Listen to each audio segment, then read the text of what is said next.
Hey guys, in this video I'm going to be showing you how I take a finished pen and ink drawing and move it into Illustrator and prep it for final design for a t-shirt.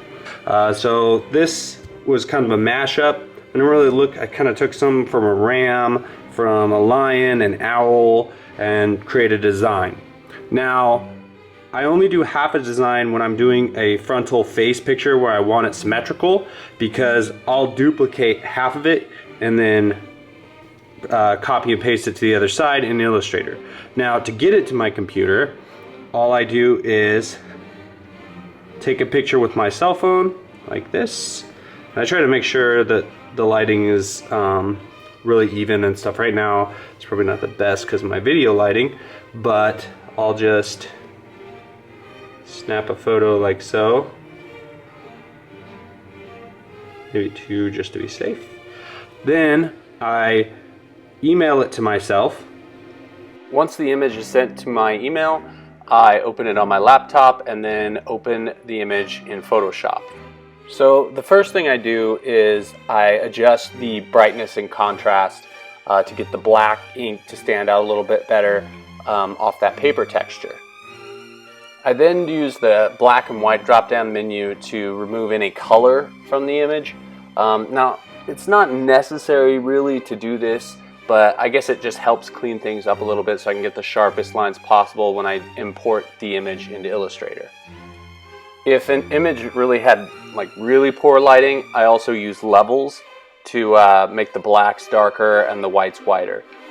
If worst case scenario, which I've never had this, and you saw how fast I took the photo with that cell phone, if I had to cut it out I could do that as well, but I haven't had to do that yet with any of my designs. Now if I really wanted to, I could actually just select the black on this, save it as a PNG, and really have an image that's ready to go, and it's easy enough to duplicate in Photoshop. The reason I import it into Illustrator is because I like to do the design work on the back of the image, and I also like to clean up the black ink in Illustrator. So once I have the image saved, I then open Illustrator and place the file on the page. So as you can see, I have a pretty white image. Now this is the part where I turn it into vector. So turning something into a vector art is super easy in Illustrator. As you can see, I select the image and I go down to image trace. I hit make and OK, and the Illustrator will convert all the black into vector. Once you convert something with an image trace, you can actually open up a little option menu and change the threshold, which will thicken the black lines or lighten them. You can also adjust the curves, which is how true to the roundness of the line things stay. So I kind of mess around with those a little bit just to get my lines perfect.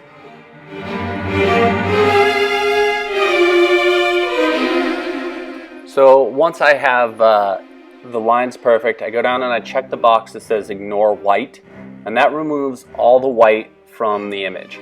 So the only thing that's vector is the black. Everything else is see-through.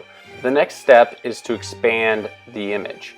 Expand breaks apart the graphic so that all the black has anchor points so that you can alter the image as a vector. Now this is how Illustrator works, and it's kind of a steep learning curve. I feel like people who try and use Illustrator without doing or learning it, it's kind of hard. It's not like Photoshop. I think Photoshop's a little bit more intuitive.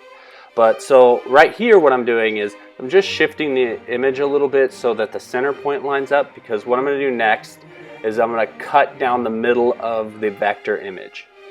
So to do this, I create a square box down the middle, and I always change the color. You don't want it black because then it'll combine with the black vector of the face. So I create red. I then open my Pathfinder menu and I hit merge. Now what that's going to do is going to merge both the red and black. I then delete the red block, and as you can see I have a perfect slice right down the center of the illustration.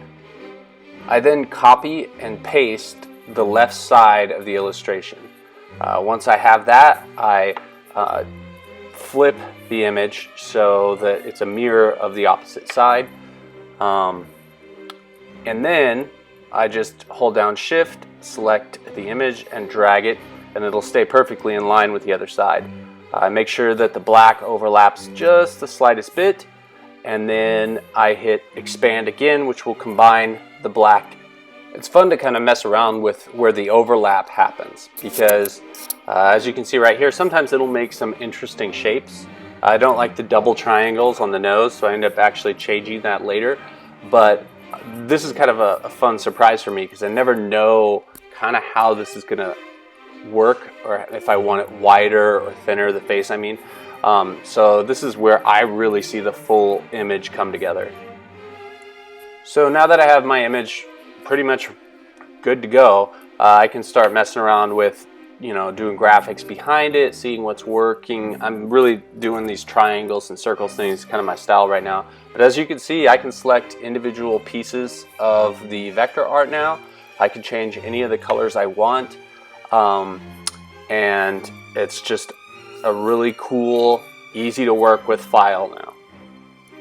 So the interesting thing is, now that I have this vector file, I can upload to the company I use to print the shirts and everything this vector file.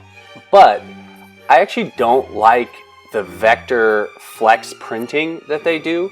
It's really awesome for customizing the shirts and stuff. Like, you guys can actually choose colors on the different vector arts, up to 3. I think there's 3 colors you can use max. But I don't like the way the print feels. It's like a rubbery texture on the shirt. So I've actually done a lot of like getting the shirts, ordering the shirts, testing printing, things like that with my shirts. The first shirt I got was a flex print with a vector graphic, and I just really didn't like it. I'll show you guys in the next video all the different shirts and the process I went through to get the shirt I wanted, the shirt I would wear. So what I end up doing is, once I get all this done, then I save this as a PNG, which is basically a JPEG with no background. So the only thing that they print is the black ink. Once I'm done with the graphic, I import the PNG to the company I use's website. I place it on the shirt how I want it, and again, I'll show you all that stuff in my next video. But this is what it ends up looking like. You can see the shirt through the graphic. I add 2 pops of color, or maybe 1 pop of color depending on the image. So that's it for the video. I know you guys probably have a ton of questions about Illustrator and Photoshop, and there is no possible way I could cover them in a single video, or even probably 100 videos, because Photoshop and Illustrator are pretty complex, and there's tons and tons of things you can do with them. They're awesome programs. If you're interested in Illustrator and Photoshop, the way I have the programs is Adobe started like a year ago a thing called Adobe Cloud, and it basically gives you all the design programs that they make for $50 a month. And that's pretty steep for just if you're doing it as a hobby. I'm a graphic designer, so I use the programs every single day, so it's worth it to me.